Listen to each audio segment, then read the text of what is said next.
संस्थापकाय च धर्मस्य सर्वधर्मस्वरूपिणे अवतारवरिष्ठाय रामकृष्णाय ते नमः। जननीं शारदां देवीं रामकृष्णं जगद्गुरुं पादपद्मे तयो श्रित्वा प्रणमामि मुहुर्मुहुः। नमः श्रीयतिराजाय विवेकानन्दसूरये सच्चित्सुखस्वरूपाय स्वामिने तापहारिणे स्वामिने तापहारिणे।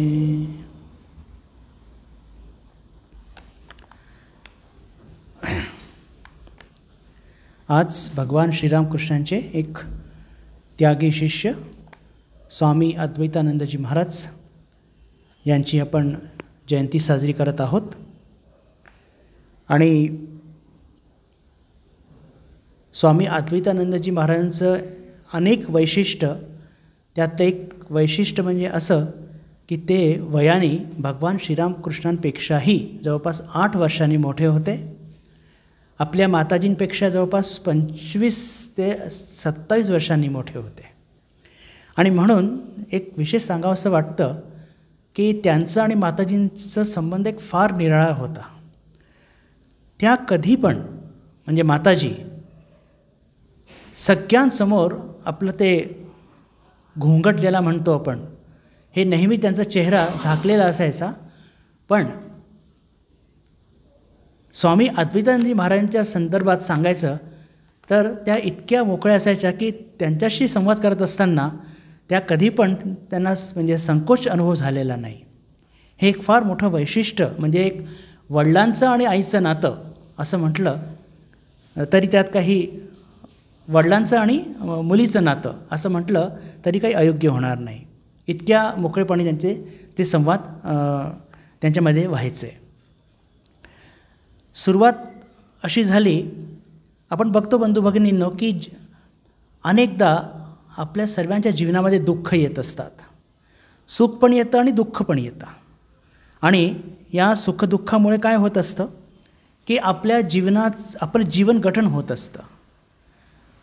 सुख येतं तेव्हा ते सहजपणे निघून जातं, त्या सुखातून आपण काही शिकत असतो असं फार कमी झालेलं आहे, किंवा जवळपास झालेलं नसतंच। सुखातून कधी कोणी शिकत नसतं, आपणसुद्धा शिकत नाही। पण जेव्हा जीवनात दुःख येतं तर काही लोक ते दुःख घालवण्याकरता का तर व्यसनाधीन होतात, इतर काही वाईट मार्गाला लागतात। काही लोक ईश्वराकडे वळतात, पण जसं जसं काळ लोटतो आणि ते दुःखावरती मात करतात आणि पुन्हा त्यांचं जीवन आधीसारखंच जुन्या पद्धतीचंच ते जीवन जगू लागतात। पण काही महापुरुष असे असतात की त्यांच्या जीवनामध्ये त्या दुःखामुळे ते काही धडे शिकतात आणि त्यातून एक आमूल परिवर्तन त्यांच्या जीवनात आपल्याला बघायला मिळतं। असंच काही घडलं होतं स्वामी अद्वैतानंदजी महाराजांच्या जीवनामध्ये। झालं असं की त्यांचं वय होतं 55 वर्ष जेव्हा ते भगवान श्रीरामकृष्णांशी भेटले। आणि त्यांच्या जीवनामध्ये असं काही फार विशेष काहीच 55 वर्षापर्यंत काही बघायला आपल्याला मिळत नाही। पण अचानक त्यांना पत्नी वियोग प्राप्त होतो। एक म्हण आहे की बालपणी आई आणि किशोर अवस्थामध्ये पिता आणि वृद्धावस्थामध्ये जीवनसंगिनी, जर यांचा वियोग झाला तर याच्यासारखं दुःख नसतं। आणि अत्यंत साधारण जीवन जगणारे हे गोपालचंद्र घोष त्यांचं नाव होतं, पूर्वाश्रमीचं। जेव्हा त्यांना पत्नी वियोग प्राप्त होतो तर ते खूपच दुःखी होतात, कष्टी होतात। आणि या दुःखाचं निवारण त्यांना काहीही कुठेही मिळत नव्हतं। सारखे सारखे ते आपले मित्र महेंद्रलाल पॉल, जे सिंथी नावाच्या भागात राहत होते, कलकत्त्याचा एक भाग आहे सिंथी, तिथे हे गोपालचंद्र घोष राहत असत। तिथेच हे Mahendralal Paul, doctor Mahendra Paul तिथे राहत असत। आणि सारखे सारखे आपले दुःख घेऊन ते त्यांना सांगत असत। पण कितीही शाब्दिक सांत्वना दिली तरीसुद्धा या गोपालचंद्र घोष यांच्या मनाला काही शांती, काही केलं मिळत नसे. आता हे त्यांचे मित्र डॉक्टर महेंद्रलाल पॉल, तर त्यांनी विचार केला की चला यांना दक्षिणेश्वरचे जे भगवान श्रीरामकृष्ण हे म्हणजे डॉक्टर महेंद्र पॉल हे त्यांचे अनुगत होते ठाकूरांचे. त्यांनी विचार केला की चला यांना ठाकूरांकडे घेऊन जातो, जेणेकरून ठाकूरांच्या वाणीतून यांना शांती मिळेल, सांत्वना मिळेल. असा एक विचार करून ते घेऊन जातात या गोपालचंद्र घोषांना ठाकूरांकडे. आता पहा काय एक दैवीय घटना की साधारणपणे जेव्हा जेव्हा भगवान श्रीरामकृष्णांकडे त्यांचे त्यागी शिष्य आलेत, जवळपास पहिल्या भेटीतच किंवा दुसऱ्या भेटीतच त्यांनी आपल्या शिष्यांना ओळखलं आहे. पण यावेळेस काही विचित्रच घडलं. हे जेव्हा महेंद्रलाल पॉल त्यांना घेऊन जातात आपल्या गोपालचंद्र घोषांना, तर तिथे ठाकूर एका प्रकारे कोणताही संवाद गोपालचंद्र घोष आणि यांच्यामध्ये होत नाही. ही एक विलक्षण घटना आहे, कधी असं घडलेलं नाही. आणि एवढंच नव्हे तर निरोप घेताना ठाकूर नेहमी म्हणत असत की पुन्हा या आबा राजभे, असलंसुद्धा काही प्रकार घडत नाही. आणि हे कोण आहेत, काय करतात वगैरे वगैरे साधारण कुशलसंवादसुद्धा होत नाही. आता कुशलसंवादच होत नाही तर दुःखाचं सांत्वन काय, त्याचे काही प्रश्नच निर्माण होत नाही. आणि म्हणूनच आपल्या पत्नी वियोगाने दुःखी झालेले गोपालचंद्र घोष अजून दुःखी होतात की फार आशा घेऊन ते ठाकूरांकडे गेलेले असतात आणि ठाकूर कोणत्याही प्रकारचं काही विचारसुद्धा नाही, सांत्वनसुद्धा मिळत नाही. तर फार मोठी मुश्किल झाली आणि त्यांचं ते दुःख वाढलं. आणि जेव्हा ते परत आले तर त्यांनी नक्की केलं की आता पुन्हा ते ठाकूरांकडे जाणार नाही. पण डॉक्टर महेंद्र पॉल त्यांना माहीत होतं की ठाकूरांच्या योजना फार विलक्षण आहेत. ते समजवतात आणि म्हणतात गोपालचंद्र घोषांना की पहा, महापुरुष हे कसे कोणाशी कसे वागतात त्याचं काही ठाव ठिकाणा आपल्या सामान्य लोकांना कळत नसतं. आणि नुसती एका भेटीने तू त्यांची मोजमाप करू नकोस आणि आपण काही दिवसांनी पुन्हा त्यांच्या भेटीला जाऊया. असं एक सांत्वन मिळाल्यानंतर काही दिवसांनी लगेच एकटेच गोपालचंद्र घोष भगवान श्रीरामकृष्णांच्या भेटीला दक्षिणेश्वरी जातात.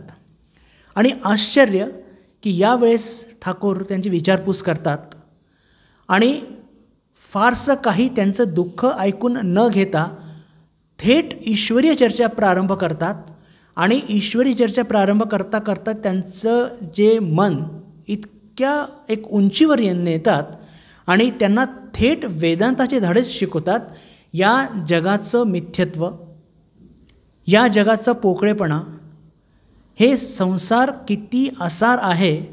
आणि जे काही वेदांताचे उदाहरणं देऊन की या संसारात म्हणजे संसार करणं म्हणजे नुसती आंब्याची कोय चाटण्यासारखं आहे वगैरे वगैरे सगळे उदाहरणं देऊन त्यांच्या मनामध्ये इतकं त्या वेदांताच्या माध्यमातून तीव्र वैराग्य उत्पन्न करतात की गोपालचंद्र घोष जे इतक्या दुःखाने दुःखी होते त्यांचं मन पूर्णपणे वैराग्याने भरून जातं आणि ते दुःख नाहीसं होतं.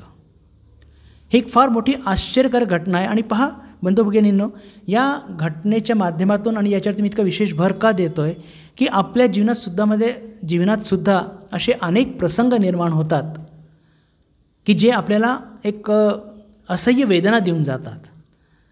त्या वेदनांवरती उपाय काय, तर फक्त ईश्वरीय चर्चा आणि वैराग्य, याच्याशिवाय दुसरा कोणताही उपाय नसतो. आणि तेही वेदांत जेव्हा भगवान श्रीरामकृष्णांच्या मुखातून ऐकलं तर गोपालचंद्र घोष जे इतक्या दिवसापासून, इतक्या आठवड्यापासून, महिन्यापासून दुःखी होते, त्यांचं ते दुःख कुठे नाहीसं झालं हे त्यांनासुद्धा कळलं नाही. इथे एक मी छोटंसं थोडा एक विषयांतर करू इच्छितो. आणि विशेष करून या दृष्टीने की भगवान श्रीरामकृष्णांचं वैशिष्ट्य काय होतं. भगवान श्रीरामकृष्णांचं वैशिष्ट्य असं होतं की ते पात्र बघून त्याला कोणत्या प्रकारचं औषध द्यायचं आहे याची व्यवस्था करायचं आहे. आता बघा, बिलकुल याच प्रकारचं एक गहन दुःख घेऊन सिंदुरिया पट्टीचे मणिलाल मल्लिकसुद्धा त्यांच्याकडे आले होते. पण सिंदुरिया पट्टीचे मणिलाल मल्लिक यांना भगवान श्रीरामकृष्णांनी फार वेगळ्या प्रकारची एक उपाययोजना केली होती आणि ती थोडक्यात मी तुमच्यापुढे मांडू इच्छितो. त्यातून आपल्याला हे लक्षात येईल की कसे भगवान श्रीरामकृष्ण किती, याला म्हणतो की प्रत्येक जे शिष्य आहे त्याची पात्रता, त्याच्या मनाची जडणघडण हे लक्षात ठेवून कशी ती उपाययोजना करायचे. सिंदुरिया पट्टी नावाचा भाग कलकत्त्याचा, तिथे मणिमल्लिक भगवान श्रीरामकृष्णांचे एक अनुगत शिष्य, गृहस्थ भक्त, ठाकूरांवरती खूप अतिशय प्रेम, आणि दुर्दैवाने त्यांचा एकुलता एक मुलगा करता सावरता तो अचानक मृत्युमुखी पडतो. आणि त्या मुलाचं सगळं अंतिम संस्कार केल्यानंतर घाटावरनं मणिमल्लिक थेट येऊन पोचतात ठाकूरांकडे. पहा, ठाकूर भक्तांशी ईश्वरी चर्चेमध्ये व्यस्त आहेत आणि तिथे येऊन ते एका कोपऱ्यात बसतात आणि काही वेळानंतर ठाकूरांचं लक्ष जातं आणि ते विचारतात की का हो, आज तुम्ही इतकेच सुकलेले का दिसताय? ठाकूरांना काही माहीत नाही आहे. हे विचारल्याबरोबर मणिलाल मल्लिक त्यांचा तो आत्तापर्यंत जो त्यांनी दुःखाचा बांध दाबून ठेवला होता तो पूर्णपणे तो मोकळा होतो आणि ते धाय मोकळून हंबरडा फोडतात आणि सांगतात की आज अमुक अमुक याचं निधन झालं.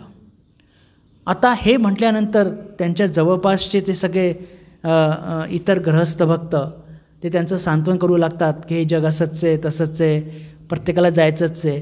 पण या कोणत्याही शब्दांनी मणिमल्लिकला थोडंसुद्धा सांत्वन मिळत नव्हतं. त्यांचं ते दुःख जशीचं तसं किंबहुना ते वाढतच होतं. सगळ्यांची दृष्टी होती ठाकूरांकडे की ठाकूर आता याच्यावरती काय रिॲक्शन करतील. हे फार इंटरेस्टिंग प्रसंग आहे बरं. काही मिनिटानंतर ठाकूर अचानक उठतात आणि एकदम वीर मुद्रामध्ये एक बंगाली कीर्तन आहे, जीव साजो समरे, हे म्हणू लागतात. या कीर्तनाचा अर्थ काय की अरे जीव तू सांभाळ सांभाळ, तो यम तुझ्या घरीसुद्धा शिरून राहिला आहे आणि तो तुलासुद्धा घेऊन जाणार आहे. तू फक्त कालीचं नाव घे, त्यातून तुझी ही सगळी यमाची भीती निघून जाईल. आणि इतक्या ज्याला म्हणतो की मांडी ठोकून जसे पहिलवान लोक कसे उत्साह भरतात कुस्ती लढण्याच्या आधी, तसं भगवान श्रीरामकृष्ण पूर्ण उत्साहाने, एक तेजाने, ओजाने ते पूर्ण कीर्तन म्हणतात. आणि ते वातावरण जे इतकं गंभीर आणि इतकं दुःखमय कलुषित झालेलं होतं, त्या पूर्ण वातावरण एका मिनिटात बदलून जातं. एक उत्साहाचा संचार होतो आणि ठाकूर इथेच थांबत नाही. पहा, पहिली स्टेप काय त्यांनी केली की लोकांमध्ये उत्साहाचा संचार केला आणि सगळ्यांना सावध केलं की अरे उठा उठा, तो यम तुमच्या घरात सुद्धा शिरत आहे आणि तुम्ही काली नावाचा जप करा, जेणेकरून तुमच्या हृदयात असलेली ती यमाची भीती नेहमीकरता निघून जाईल. यम तुला भीती दाखवू शकणार नाही.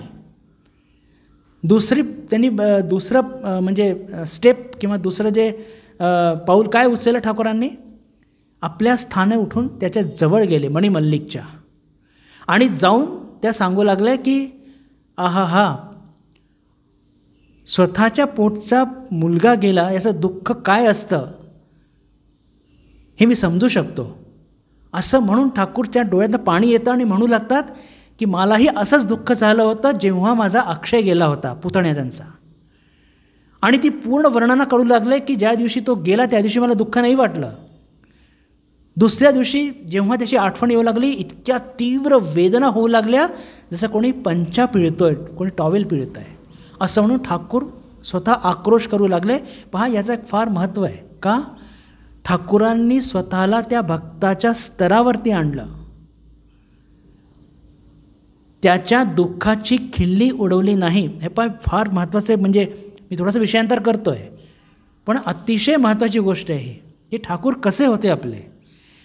अद्वैतानंदजी महाराज जेव्हा येतात पत्नी वियोगामध्ये, तर आता त्यांची पात्रता बघून त्यांना पहिल्या झटक्यातच वेदांत सांगून मोकळे, आणि ते सुद्धा त्यांची उन्नती झालेली आहे, पण त्यांची प्रगती झालेली आहे म्हणून ते सगळं पचवून घेतात. वैराग्य त्यांच्या मनात आहेच. पण मणिमल्लकची स्थिती तशी नाही आहे, म्हणून आधी त्यांना उत्साह देतात. मग त्यांना सांगतात की मी सुद्धा समदुःखी आहे, मला सुद्धा ते दुःख झालेलं आहे. आणि हे सांगून म्हणजे त्याला थोडंसं एक धाडस येतो की अरे जे दुःख मला झालं आहे ते ठाकूरांना सुद्धा झालं आहे, ठाकूरसुद्धा समदुःखी, त्याला खूप धीर मिळतो.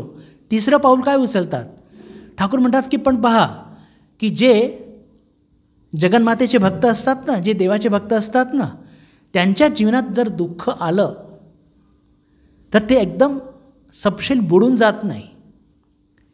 नाकातोंडात थोडंसं पाणी जातं, पण काही दिवसांनी ते सावरून जातात, सांभाळून जातात.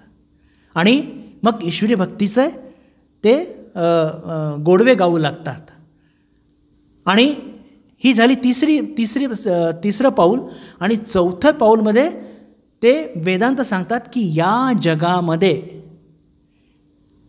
या जगामध्ये हे पिता पुत्र माता पुत्र हे सगळे संबंध किती दिवसाकरता, म्हणजे 4 दिवसाकरता. हे जग तर सतत बदलणार आहे.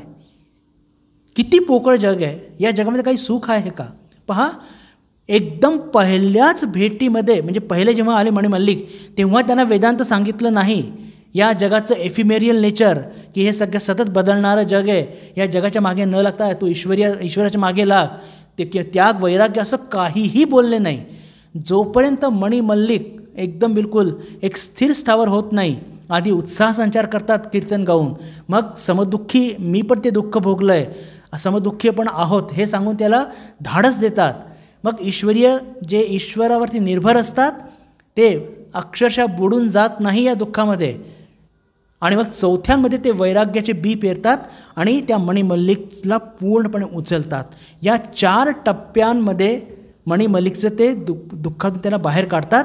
पण इथे आश्चर्य होतं आहे की अद्वैतानंदजी महाराजांना गोपालचंद्र घोषला बिलकुल दुसऱ्या भेटीमध्ये थेट हेवी डोस पाजून त्यांना त्यांचं वैराग्य पूर्णपणे वैराग्याच्या माध्यमातून त्यांचं दुःख दूर करत आहे.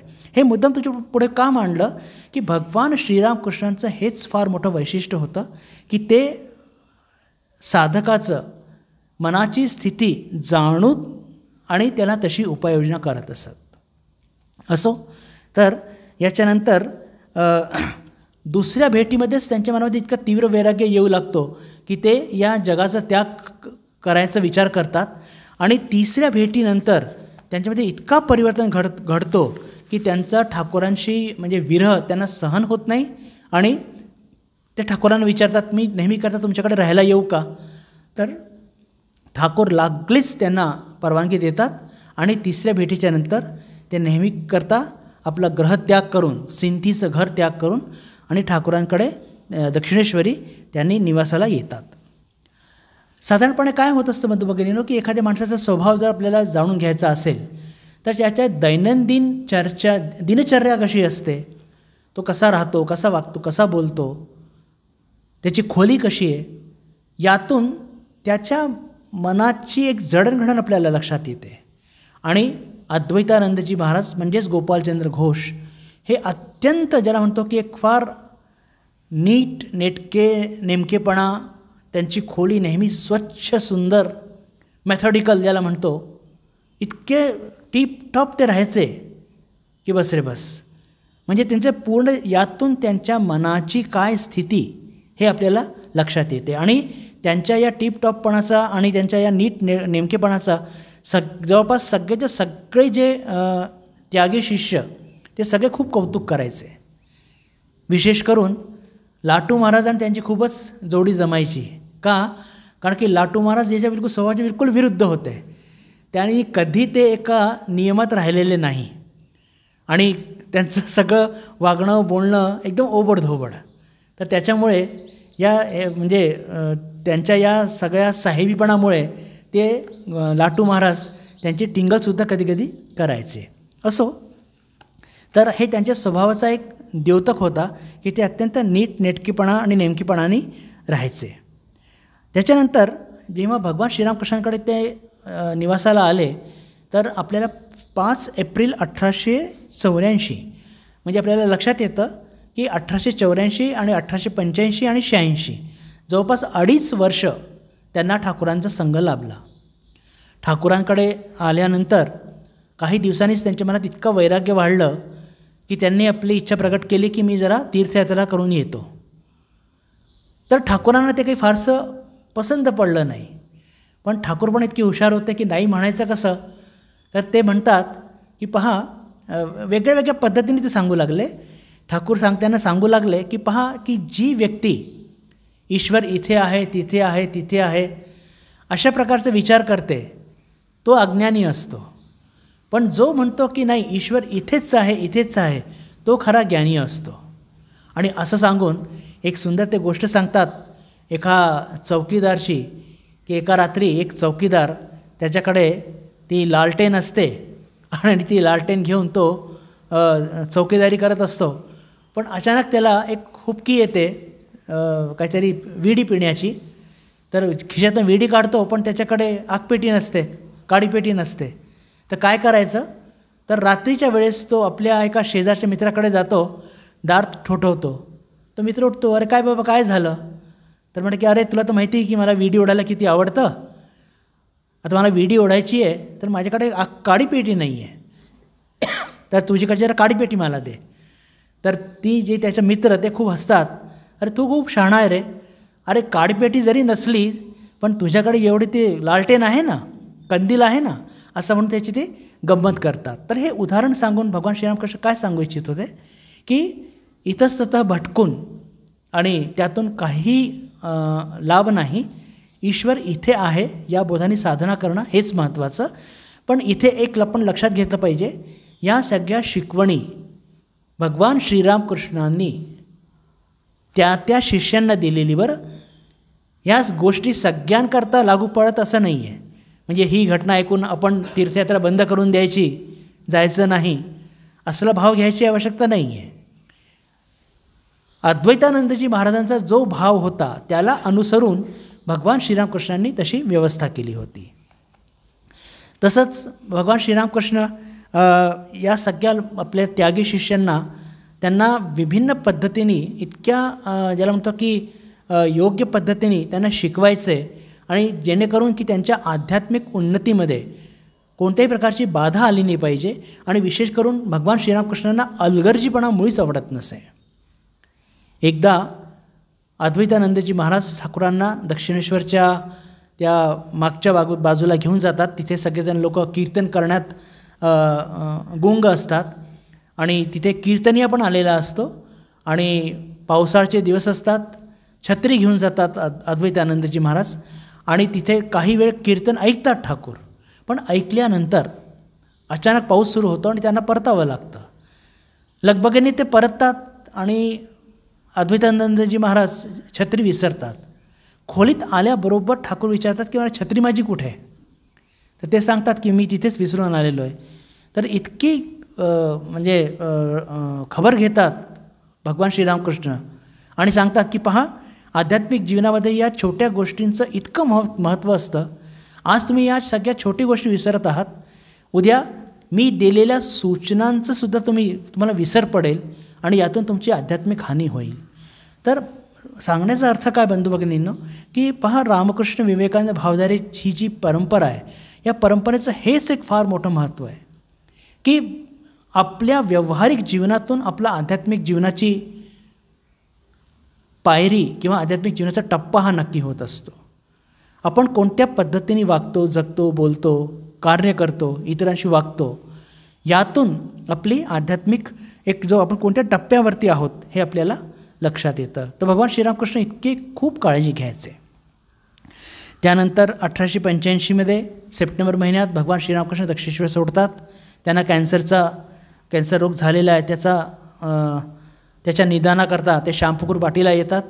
जवळपास 3 महिने तिथे राहतात, पण त्यांना तिथे मुळीच आवडत नाही. म्हणून त्यांना काशीपूर 1885च्या डिसेंबर महिन्यात हलवण्यात येतं आणि तिथे त्यांच्याबरोबर प्रत्येक वेळेस माताजीसुद्धा असतात. मी तुम्हाला सुरुवातीला सांगितलं की माताजी आणि स्वामी अद्वैतानंदजी महाराज यांचा एक फारच आगळा वेगळा संबंध होता.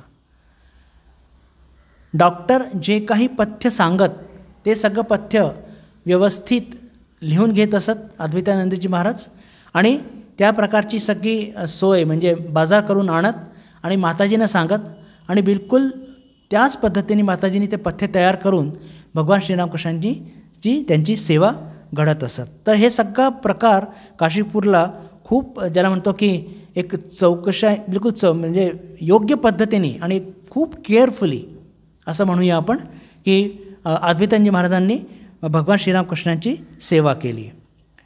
त्यानंतर जेव्हा भगवान श्रीरामकृष्णांनी 16 ऑगस्ट 1886 साली आपला देह सोडला आणि त्यानंतर जवळपास काही दिवसाकरता एक 4 ते 5 दिवसाकरता सगळे त्यागी शिष्य आपल्या आपल्या घरी गेले. पण 3 असे ठाकूरांचे त्यागी शिष्य होते की त्यांना कुठेही जाण्याचा स्थान नव्हतं. आणि ते कोण कोण होते तर त्यातले एक लाटू महाराज, एक आपले अद्वैतानंदजी आणि एक शिवानंदजी महाराज. पण लागलीच काहीच दिवसामध्ये वराहनगरचा मठ तिथे त्याची म्हणजे पायाभरणी झाली आणि तिथे हे सगळे त्यागी शिष्य जमा होऊन आणि ठाकूरांची ध्यान भजन हे सगळं करू लागले. तिथे सुद्धा आपले अद्वैतानंदजी महाराज सातत्याने जे काहीही कार्य त्यांच्या पदरी पडायचं अत्यंत निष्ठेने ते पार पाडायचे. आधीच आपण चर्चा केली आहे की अद्वैतानंदजी महाराज वयाने फार मोठे होते आणि विशेष करून त्यांच्या त्या पूर्ण कळपामध्ये सुबोधानंदजी महाराज त्यानंतर अखंडानंदजी महाराज वयाने फार लहान होते. आता हा वयाचा अंतर इतका जास्ती होता त्याच्यामुळे हे दोघेजणं त्यांची खूप ज्याला म्हणतो की गंमत जम्मत करायचे.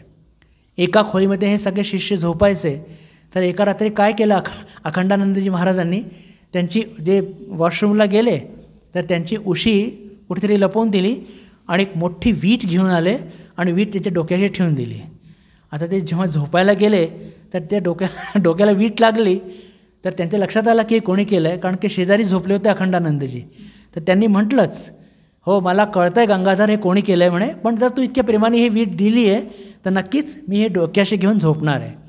असं म्हटल्याबरोबर गंगाधर महाराजांना आपली चूक लक्षात आली आणि लागलीच त्यांनी ती वीट सरकवून तिथे ती उशी तिथे ठेवली. तर म्हणण्याचा अर्थ काय की इतका अभाव होता, इतका त्रास होता, पण या सगळ्या त्रास आणि अभावामध्ये सुद्धा आनंदाचा कुठे तोटा नव्हता. का? कारण की त्या सगळ्यांचे जीवन हे भगवान श्रीरामकृष्णांवरती त्यांच्या आदर्शावरती ते जगत होते, कोणत्याही भौतिक गोष्टीवरती जगत नव्हते. आणि म्हणून सगळ्या प्रकारच्या उणीवांना सहजपणे तोंड देऊन आणि सगळेजणं हसतमुख राहायचे. आणि वयाने सगळ्यात जास्त मोठे असल्याने स्वामीजीसुद्धा त्यांची फार गंमत जम्मत करायचे. पण या गंमत जम्मतमध्ये एक भाग असायचा की कधी अपमानाचा भाव नसायचा, एक गमतीचाच भाग असायचा. हे फार मोठी गोष्ट आहे. आणि अद्वैतानंदजी महाराजांचं अजून एक फार मोठं वैशिष्ट्य असं होतं की ते तबला फार चांगलं वाजवायचे.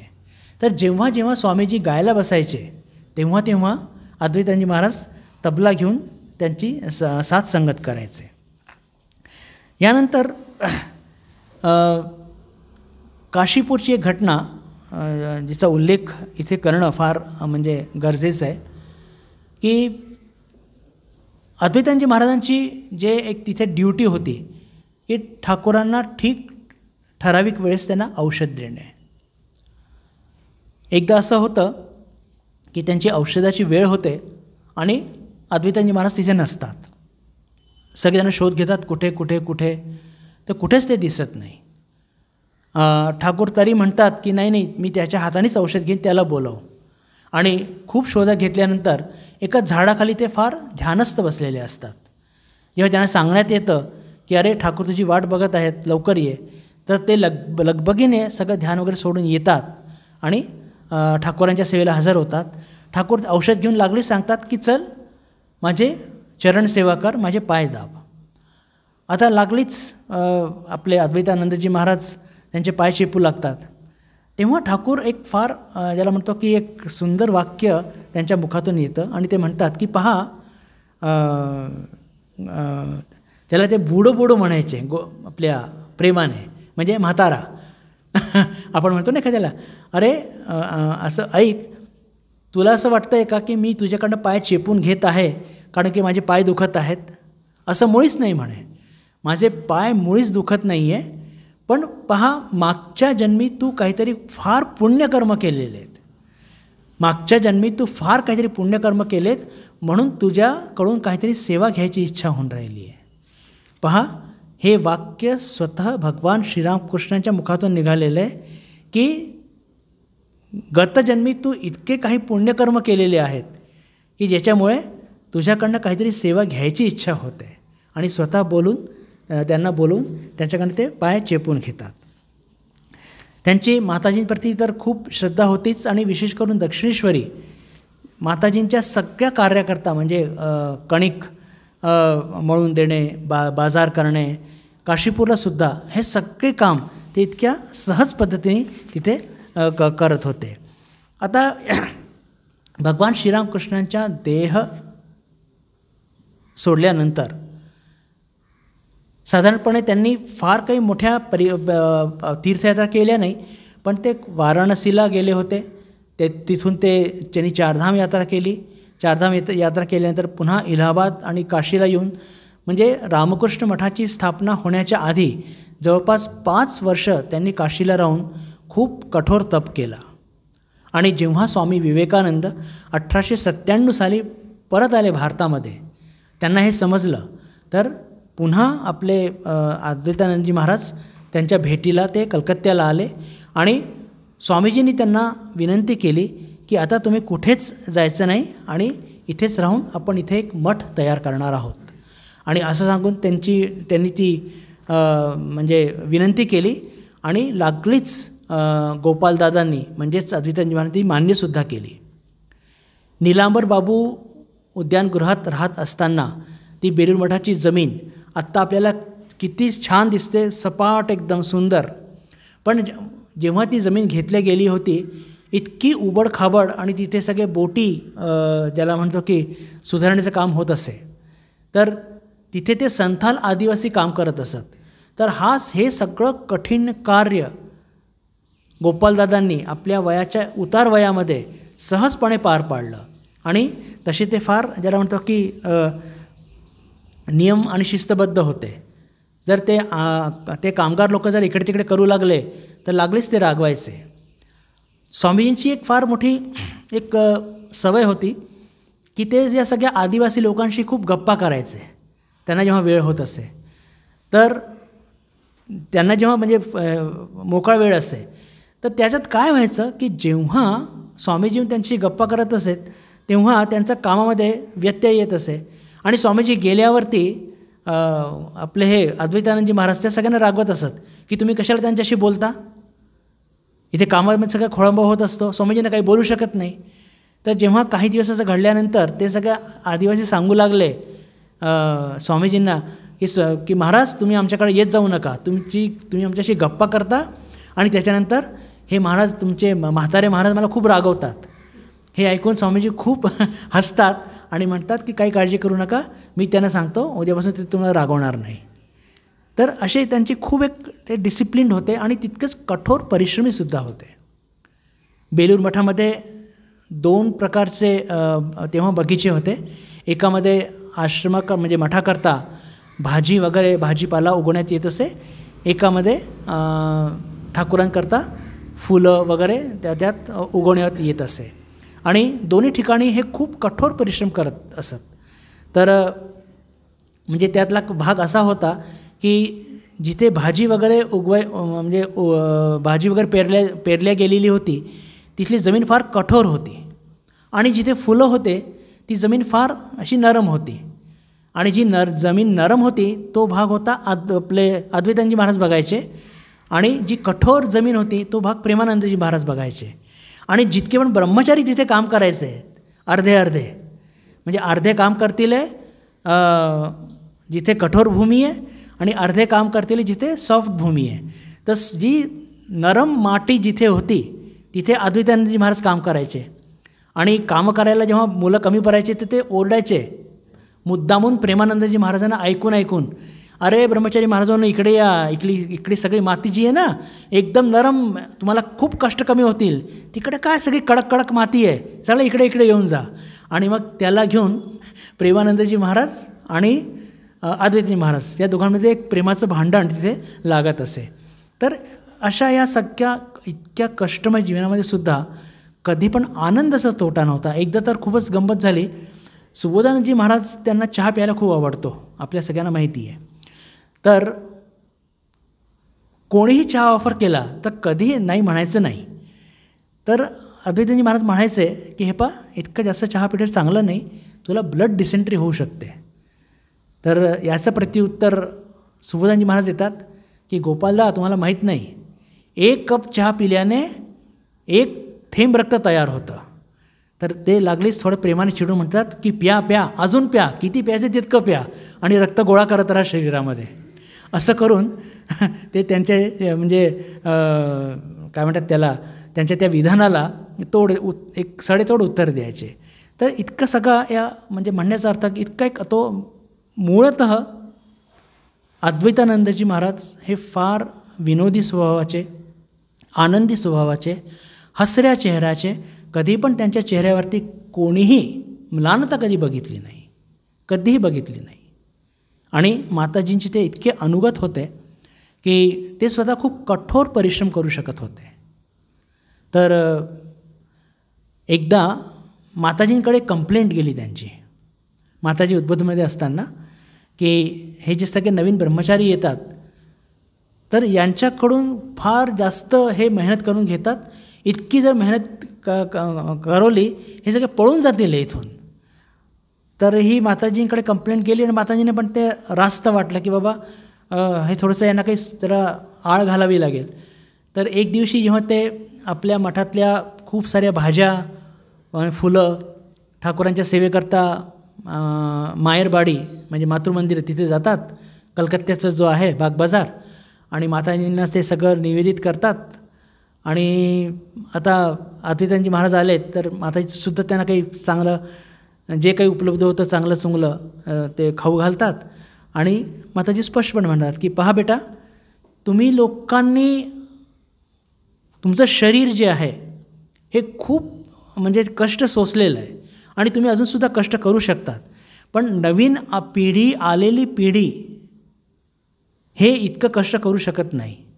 आणि जर तुम्ही जास्त त्यांच्यावरती दबाव आणला तर कदाचित हे म्हणजे पळून जातील इथून, तर त्याला आवर्त घे. असं ऐकल्यावरती लागलीच लाटू महाराजांनी ती आपली चूक म्हणजे मान्य केली.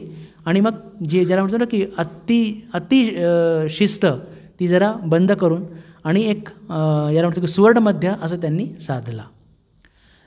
महाराजांनी कधी पण व्याख्यानं किंवा खूप तीर्थयात्रा याच्याकडे फार लक्ष दिलं नाही, पण त्यांचं जीवन अत्यंत, मी तुम्हाला सांगेन की मॅथॉडिकल ज्याला म्हणतो, की सकाळी ठराविक वेळेस उठणं, गीता पठण करणं, उपनिषदचे काही भाग रोज वाचणं, वचनामृतचं पाठ करणं, हे असं त्यांची जी दैनिक दिनचर्या. आणि बेलूर मठ सोडून ते बाहेर कुठे जास्त गेलेच नाही. पण जे लोक भेटायला यायचे त्यांना ठाकूरांच्या 4 गोष्टी फार पोट तिडकीने सांगायचे, याच्यामुळे त्यांच्या उपस्थितीने अनेक भक्तसंख्या बेलूर मठात वाढली. त्यांच्या जीवनाच्या शेवटच्या काळामध्ये त्यांना पोटाचा आजार झाला होता आणि पोटाचा आजार झाल्याने ते म्हणजे रक्त आमाशय ज्याला म्हणतो आपण, ब्लड डिसेंट्री, त्यावेळेस त्याच्यावरती काहीही उपाय नव्हता. त्यांच्या संदर्भात प्रेमानंदजी महाराजांनी एक फार सुंदर वाक्य सांगितलं आहे की कोणतंही ऑर्गनायझेशन, लक्ष देऊन ऐका बरं, फार सुंदर वाक्य आहे, की कोणतंही जे संघटना असते ती संघटना कधी पण त्याच्या बिल्डिंग्स, त्याचे फंड्स, तिथे येणारी लोक म्हणजे संख्या याच्यावरती कधी अवलंबून नसतं. मग कशावरती अवलंबून असतं की त्या संघटनेचे लोक त्या संघटनेच्या आदर्शाला किती चिकटून आहेत. पहा किती समर्पक वाक्य आहे. खूप दिवसानंतर आज मी हे वाक्य वाचलं. प्रेमानंदजी महाराजांनी म्हटलं आहे, म्हणजे त्यांनी कौतुक केलं आहे आपल्या अद्वैतानंदजी महाराजांचं, की बेलूर मठात राहत असताना आपण आत्ताच चर्चा केली की ठराविक वेळेस उठणं, त्यांचा गीतापाठ करणं, उपनिषद वाचणं, वचनामृत पाठ करणं, जी काही सेवा आहे ती निष्ठेपूर्वक करणं, वर्षोनवर्ष ते असं करत होते. आलेल्या ठाकूरांच्या 4 गोष्टी सांगणं. तर हे काय आहे की हे आदर्शाला खूप घट्ट चिकटून, आणि म्हणूनच कदाचित इतर संघटनेच्या दृष्टीमध्ये आपली संख्या कदाचित कमी असेल. मी तशी तुलना करत नाही आहे, पण खरंच एक संघटनेचं वैशिष्ट्य जर काय किंवा ती किती कौशल्याने पुढे जात आहे, तर हे कशावरनं लक्षात येतं? तर हे लक्षात येतं याच गोष्टीवरनं की त्या संघटनेचे जे सदस्य आहे, सदस्य म्हणजे फक्त आम्हीच नाही बरं, तुम्हीसुद्धा, की आपण त्या आदर्शाला किती घट्टपणे चिकटून आणि सेवा कार्य करत आहोत. तर असे हे अद्वैतानंदजी महाराज जे आपल्या नेटकेपणा, नेमकेपणा, त्यांचे खूप सुंदर तबलावादन, त्यांची ती सहास्य मूर्ती आणि नेहमीच विनोद करण्याकरता प्रस्तुत असलेले अद्वैतानंदजी महाराज, त्यांना जेव्हा ते ब्लड डिसेंट्री खूप वाढली, त्यांना शेवटच्या काळामध्ये भगवान श्रीरामकृष्णाचं दर्शन झालं होतं. आणि ते फार इंटरेस्टिंग ती गोष्ट आहे की त्यांना अद्वैतानंदजी महाराजच एक असे महाराज आहे की त्यांना ठाकूरांनी दर्शन दिलं, ते हातामध्ये त्यांच्या गदा होती, आणि ठाकूरांना कधी असं बघितलंच नव्हतं, कोणीच बघितलं नाही. आता नाव त्यांचं गदाधर होतं तो भाग वेगळा. तर त्यांनी विचारलं की ठाकूर हे कसं मी तुम्हाला तर कधी बघितलं नाही असं की तुमच्या हातात विष्णूचे अंशातून आलेले. तर त्यांनी विचारलं की ठाकूर असं कसं तुम्ही गदा घेऊन का आलात, तुमचं तर असा रुद्ररूप नाही आहे. तर तेव्हा ठाकूर म्हणतात की नाही, या गदानीच मी आपल्या सगळ्या भक्तांच्या हृदयात असलेलं सगळे संशय आणि सगळे दोष हे त्याचा नाश करण्याकरता ही प्रतिकात्मक गदा घेऊन मी तुझ्या पुढे हे आलेलो आहे. आणि हे दर्शन फक्त आणि फक्त अद्वैतानंदजी महाराजांनाच घडलेलं आहे. 28 डिसेंबर 1909 साली संध्याकाळी 4:05 त्यांनी आपला हा देहत्याग केला, आणि नेहमीच करता आपले प्राणप्रिय भगवान श्रीरामकृष्ण त्यांच्या चरणी ते लीन झाले. तर आजच्या या शुभदिनी आपण भगवान श्रीरामकृष्ण, श्रीमा शारदा देवी, स्वामी विवेकानंद आणि स्वामी अद्वैतानंदजी महाराज यांच्या चरणी प्रार्थना करूया की त्यांनी अंगीकार केलेलं जे त्याग वैराग्य, खऱ्या अर्थाने त्यांनी अंगीकार केलेला जो सहास्य, म्हणजे त्यांचा जो विनोदीपणा, म्हणजे दुःखामध्ये सुद्धा विनोदीपणा आपल्यामध्ये पण असतो, पण सगळं काही जेव्हा चांगलं असतं तेव्हा आपल्याला विनोद सुचतात. विपरीत परिस्थितीमध्ये कदाचितच आपल्याला विनोद सुचतात. पण आपले अद्वैतानंदजी महाराज हे कोणत्याही परिस्थितीमध्ये ते विनोद करू शकत होते आणि आपल्या आदर्शाला बिलकुल घट्ट चिकटून होते. तर तीच शक्ती आमच्या सगळ्यांच्या जीवनातसुद्धा येऊ अशी प्रार्थना करून माझ्या वाणीला मी इथेच विराम देतो. ओम शांती शांती शांती. हरि ओम तत्सत. श्रीरामकृष्णार्पणमस्तु.